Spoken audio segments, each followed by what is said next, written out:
one day somebody does something unspeakable to someone else, to someone you hardly knew, and you do something about it because you can. We get this story from KARE 11 News, KARE 11. Weeks after the Coon Rapids Police Department chose to withhold body camera footage of its officers fatally shooting a man who they claim was armed with a knife, the city is being sued to force the footage release. The lawsuit was filed by the Reinvestigation Work Group, a Minneapolis based group that reinvestigates police killings, according to its website. Minnesota law usually requires the release of body cam data no later than 14 days after a fatal police shooting, but the statute leaves two exceptions, according to the Coon Rapids Police Department. As there is an open and active investigation, the Coon Rapids police chief determined that making this data public would interfere with the ongoing investigation, said city spokesperson Jennifer Anderson. The lawsuit argues that Minnesota law compels the release of the footage, and even under broader protections, the court can disclose the video if the public benefit outweighs any harm. The city, meanwhile, is asking the judge to deny the motion to release the camera footage. Officers were initially called to a home on the 300 block of 111th Avenue for a domestic incident involving a man with a knife on May 21st. Upon arrival, the officers allegedly heard a woman screaming before leaving the home of the second man who was in the residence. That woman was taken to the hospital in an ambulance. Another man allegedly refused to leave the home and was holding a knife, according to the release. The police allegedly instructed the man to drop the knife multiple times before an officer fired a less lethal round at him, said the statement. The man allegedly retreated further into his home, and officers entered to arrest him. A second officer then allegedly fired a less lethal round at the man, according to the statement. It's probably a rubber bullet or something. According to the city's release, when the suspect moved forward toward police, a third officer shot the man before a fourth officer tased him as he tried to get up. The man was taken to a hospital where he died.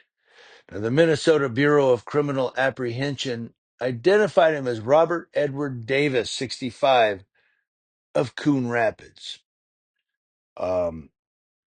And I don't know if I entirely believe the police statement. I mean, I hate to be hard on, because I don't know. I'm not God. I can't determine, who's right or wrong. But I don't trust police statements. I don't, and the reason is because there have been so many cops who've lied on police reports or exaggerated to get some other charge or embellished or there's so many cops out there that do that.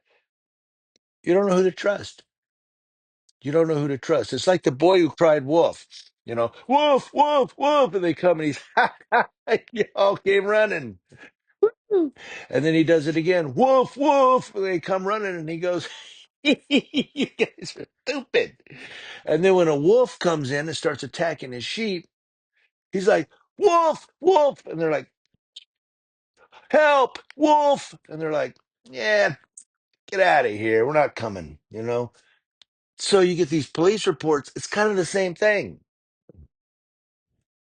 There have been so many cops who've embellished and lied and twisted their police reports that when a cop actually is honest he writes an honest police report and an accurate police report, we go, okay, sure, sure, you know?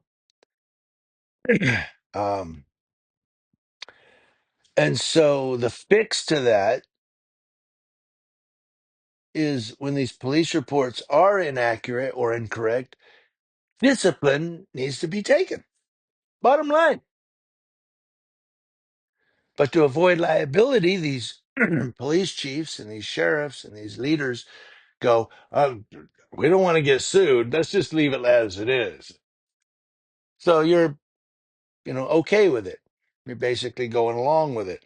I guess my point is We come back to this story, and I don't know if I believe what the police are saying without actually having camera footage. We want to see what happened, not hear about it in a police report. But the police are saying, well, we can't release the footage. Sorry, it's an ongoing investigation. Tough pity. Well, we don't believe you now. Now we really don't believe you because you don't want to release the camera footage. You know what I'm saying? I don't know what I'm trying to say. You guys tell me what I'm trying to say. But the bottom line here, or the moral of the story is, if you want us to believe you, law enforcement officers, then release the camera footage. We want to see what happened. We don't want to hear about it.